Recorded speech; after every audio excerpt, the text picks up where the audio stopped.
मैंने आप लोगों को मौर्य काल में अशोक तक कवर करवाया था। अशोक के मरने के बाद हमने देखा कि अशोक के बेटे आए कुणाल, कुणाल के बाद आया आपका दशरथ मौर्य और लास्ट में आया आपका बृहद मौर्य। आज के टॉपिक में आप लोगों को मोस्टली रूप से उन राजवंशों के बारे में बताऊंगा जो ब्राह्मण राजवंश थे। ये जितने भी आपके लिखे हुए हैं ये सब आपके ब्राह्मण राजवंश है और इनमें जितने भी पॉइंट लिखवा दिए वो सब एग्जाम के लिए बहुत ज़्यादा ही इंपॉर्टेंट होते हैं। इनमें से अधिकांश टॉपिक आपको बुक में नहीं मिलेगा लेकिन फिर भी आप लोग एग्जाम में पूछे जाते हैं। होता क्या है कि जैसे कि आप मौर्य काल पढ़े, मौर्य काल के बाद आपको बताया था कि मगध के अंदर 7 वंशों ने राज किया था। अब 7 वंश तो मगध के सारे थे नहीं, अब मगध में अलग अलग वंश भी थे, शूद्र भी थे, राजपूत भी थे और ब्राह्मण भी यहाँ पे माने जाते हैं। तो हुआ क्या था, जैसे कि मौर्य वंश में अशोक ने बौद्ध धर्म को अपनाया और बौद्ध धर्म को बड़े ही विस्तार से फैलाया। तो ब्राह्मणों को इससे काफी नुकसान हुआ, ब्राह्मणों को दान दक्षिणा मिलना बंद हो गया। तो ब्राह्मण जितने भी ब्राह्मण लोग थे वो दुखी हो गए। तो उन्होंने सोचा किस प्रकार से इन बौद्धों को खत्म करके एक नए वंश, एक नए साम्राज्य का विकास किया जाए। तो मौर्य वंश के अंतिम शासक था बृहद मौर्य और बृहद मौर्य का सेनापति था पुष्यमित्र शुंग। बृहद मौर्य उतना प्रतापी शासक नहीं था क्योंकि मौर्यों के अंदर जितने भी शासक हुए अशोक के बाद वो सब बुद्धिज्म को अपना रहे थे, युद्ध नहीं करते थे। अशोक के मरने के बाद कुणाल आया, कुणाल के बाद दशरथ मौर्य आया और फिर लास्ट में आता है बृहद मौर्य। और इस बृहद मौर्य का जो अंतिम जो आपका सेनापति होता है या बृहद मौर्य अंतिम शासक होता है, इसके सेनापति ने क्या कर दिया, बृहद मौर्य को मार दिया। और बृहद मौर्य को मारने के बाद एक अलग वंश पुष्यमित्र शुंग ने शुंग वंश की स्थापना की। तो पुष्यमित्र शुंग कौन था, तो आपके बृहद मौर्य का सेनापति था। तो ऑलमोस्ट देखते हैं कि एक शुंग वंश, कनव वंश, सातवाहन वंश और चेदी वंश ये प्रमुख वंश हुए जो ब्राह्मण वंश थे। तो कई सालों तक, कई वर्षों तक, कई 100 वर्षों तक हमने देखा कि शूद्र लोगों ने, राजपूत लोगों ने राज किया। तो अब आई ब्राह्मणों की बारी। तो अब ब्राह्मण की बारी आई और ब्राह्मण ने जो है अपना शासन स्थापित करना शुरू किया। एक एक पॉइंट को आसानी से समझेंगे कि शुंग वंश की स्थापना किसने की और किस प्रकार इसका विस्तार किया। शुंग वंश की स्थापना पुष्यमित्र शुंग ने की थी। इसकी स्थापना 185 BC में हुआ था। यहाँ पे लिखा हुआ है कि शुंग वंश की स्थापना पुष्यमित्र शुंग ने की थी। पुष्यमित्र शुंग ने इसकी स्थापना 185 BC में, अर्थात मौर्य वंश का अंत यहाँ पर हो जाता है।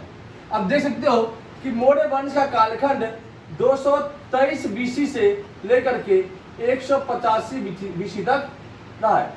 इसके दौरान हमने देखा कि चंद्रगुप्त मौर्य, बिंदुसार, अशोक, कुणाल, दशरथ मौर्य, बृहद मौर्य ये प्रतापी शासक हुए। और इनके बाद हम देखते हैं कि बृहद मौर्य को टपकाने के बाद पुष्यमित्र शुंग था वहां का राजा बनता है।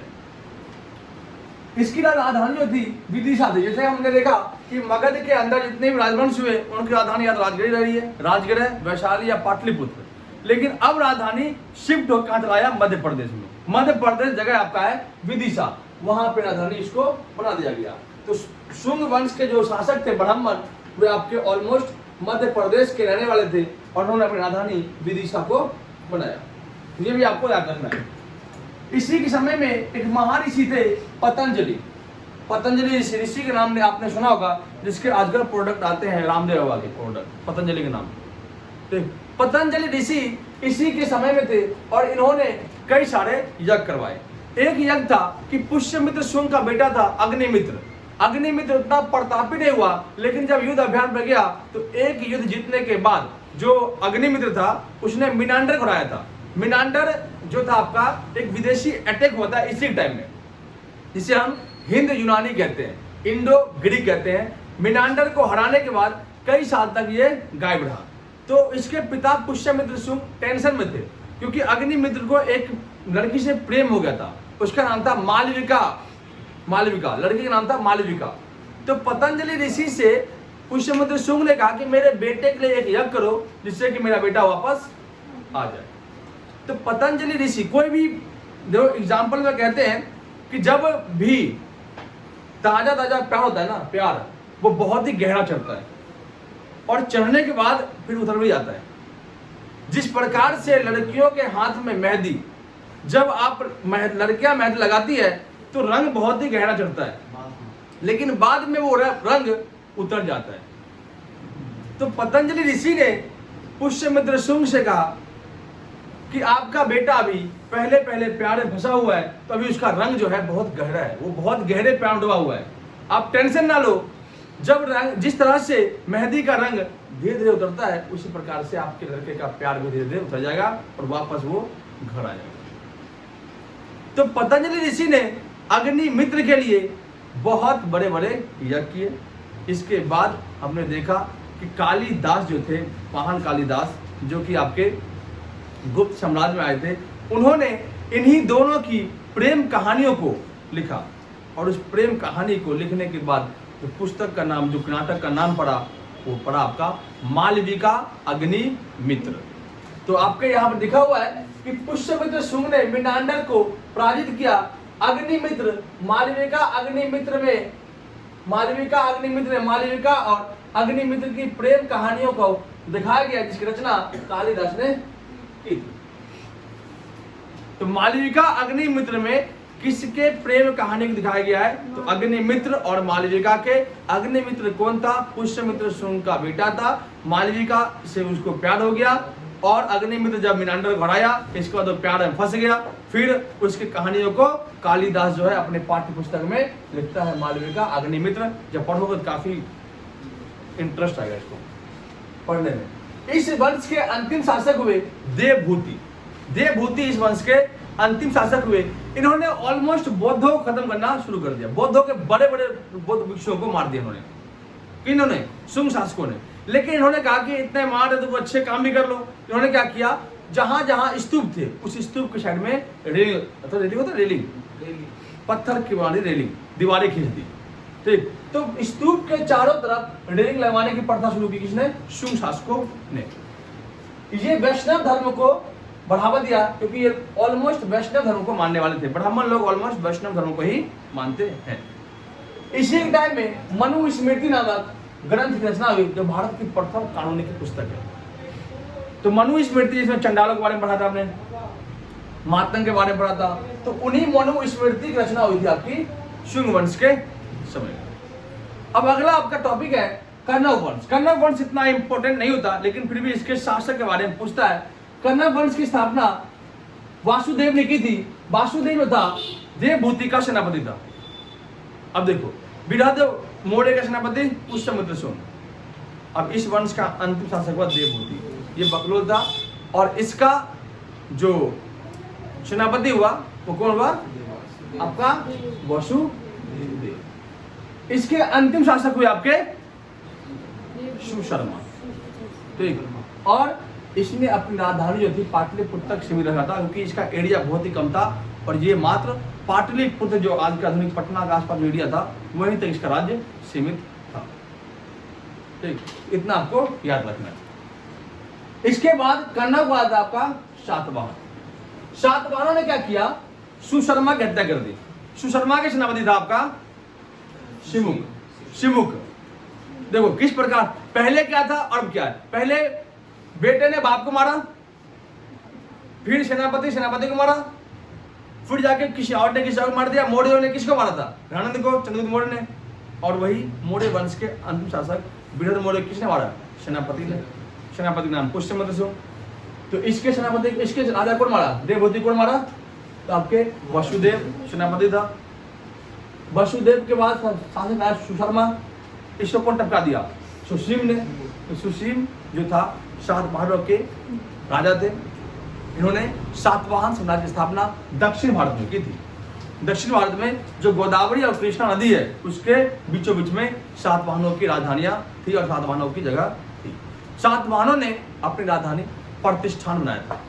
सातवाहन एक प्रकार से मातृ वंश पर आधारित है। सातवाहनों के समय में शकों के आक्रमण हुए थे। तो शकों के आक्रमण को रोकने का प्रयास सातवाहनों ने बहुत ही अच्छे से किया था। इसके बाद हम देखते हैं कि सातवाहनों में सबसे प्रतापी शासक हुआ GPS, गौतमी पुत्र शतकर्णी। ठीक, यहाँ पे लिखा हुआ है कि सातवाहनों की स्थापना शिवुक ने किया था। राजधानी इसकी प्रतिष्ठान थी। प्रमुख शासक GPS अर्थात गौतमी पुत्र शतकर्णी।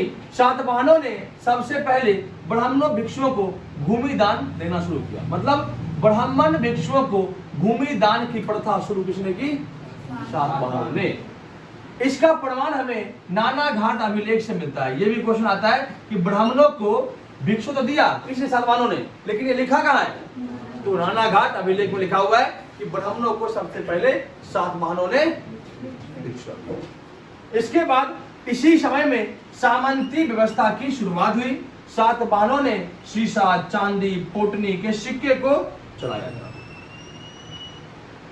समझे कुछ? सातवाहनों ने क्या चलाया? सीसा, चांदी, पोटनी के सिक्के को चलाया था। तो शीशे के सिक्के चलाने वाले प्रथम राजवंश सातवाहन। ठीक, इसी वंश में देखते हैं कि मातृसत्ता को बढ़ावा दिया। सातवाहनों के समय अमरावती कला का काफी ज्यादा ही विकास हुआ था। जो अमरावती स्तूप है, जो कला है, उसका विकास इसी टाइम में हुआ था। आगे बढ़ते हैं। ये आपके 3 तो वंश थे जिनमें हमने पढ़ाया आपको शुंग वंश, कण्व वंश और सातवाहन। एक बार रिवीजन करते हैं। शुंग वंश की स्थापना पुष्यमित्र शुंग ने 185 BC में बृहद मौर्य को मारने के बाद किया था। शुंगों की राजधानी विदिशा थी। इसी के समय में पतंजलि ऋषि थे, इन्होंने बहुत बड़े यज्ञ किए थे। पुष्यमित्र शुंग ने मीनांडर को हराया था। अग्निमित्र, मालविका अग्निमित्र की रचना है ये, इसकी रचना की थी कालिदास। अंतिम शासक देवभूति स्तूप के चारों तरफ रेलिंग लगवाया किसने? तो आपके शुंगों ने। ये वैष्णव धर्म को मानता था और इसी टाइम में मनुस्मृति की रचना हुई थी। सातवाहन के बाद शुंग के बाद कण्व आए और कण्व के शासक वसुदेव ने देवभूति को मार करके कण्व वंश की स्थापना की। इसका अंतिम शासक सुशर्मा था। इसका जो राज्य विस्तार था पाटलिपुत्र तक ही रह गया था। सुशर्मा की हत्या शिवमुख ने की और शिवमुख ने अगले वंश सातवाहन वंश की स्थापना की। इनकी राजधानी प्रतिष्ठान थी। ये जगह जो था आपका कृष्णा और गोदावरी का जो क्षेत्र पड़ता है उसके बीचों बीच सातवाहनों का डेवलपमेंट हुआ था। सातवाहनों ने सबसे पहले ब्राह्मणों को भूमि दान दिया था। इसके प्रमुख शासक में गौतमी पुत्र शतकर्णी था। इसका प्रमाण हमें किसका? सातवाहनों ने ब्राह्मण को भूमि दान दिया। इसका प्रमाण कहाँ मिलता है? नाना घाट अभिलेख से। सामंती व्यवस्था की शुरुआत भी इसी टाइम में हुआ था। शीशे के सिक्के, चांदी के सिक्के, पोटनी के सिक्के इसी काल में शुरू हुए थे। इस काल में मातृसत्ता पर विशेष बल दिया गया। सातवाहनों के समय अमरावती कला का भी विकास हुआ था। चेदी वंश की बात करते हैं। ये आपका कलिंग के अंदर वंश था। अशोक के कलिंग वॉर के बाद हमने देखा कि जब अशोक मर गया तो कलिंग जो था एक स्वतंत्र देश फिर से बन गया। कलिंग के अंदर जो पुनः स्वतंत्र बना तो कलिंग में चेदी वंश का प्रमाण हमें हाथी गुम्फा अभिलेख से मिलता है। तो चेदी वंश के जो है स्रोत जो है, चेदी वंश को जानने का एकमात्र सबसे बड़ा स्रोत है हाथी गुम्फा अभिलेख जो आपका कलिंग में मिला है। इस अभिलेख में मिला है कि इस चेदी वंश की स्थापना खारवेल ने की थी और खारवेल इस वंश का सबसे प्रतापी शासक था जिन्होंने मगधों के राजवंश को हराया था दोबारा। और इसने दोबारा खारवेल ने क्या किया? मगध पर आक्रमण किया और महापद्मनंद ने जिन शीतल नायक की मूर्ति को ले गया था। कौन? महापद्मनंद। तो जिन शीतल नायक के मूर्ति को जब महापद्म ले गया था तो खारवेल ने मगध पर अटैक करने के बाद जिन शीतल नायक की मूर्ति को वापस ले आया और जैन धर्म को ये मानने वाला व्यक्ति था। अब देखो इसमें क्वेश्चन क्या आएगा? चेदी वंश की स्थापना किसने की? खारवेल। इसको हम जानते कैसे है? तो हाथी गुम्फा अभिलेख से। जिन शीतल नायक की मूर्ति कहां पर था? मगध में। कौन ले गया था? महापद्मनंद ने। वापस कौन लाया? खारवेल ने। खारवेल चेदी वंश का सबसे प्रतापी शासक माना जाता है। कलिंग युद्ध के बाद जब अशोक मर गया तो ये प्रकार से स्वतंत्र देश बन गया। अब जो है कलिंग बहुत ही मजबूत क्या बनता है? राजवंश बनता है। तो ये आपका ऑलमोस्ट शुंग वंश, कण्व वंश, सातवाहन वंश और चेदी वंश ये आपके थे। अगले क्लास में ISPK, इंडो ग्रीक, शक, पल्लव और कुषाणों के बारे में पढ़ाएंगे। वीडियो जिन बच्चों को पसंद आएगा तो लाइक और शेयर जरूर करें।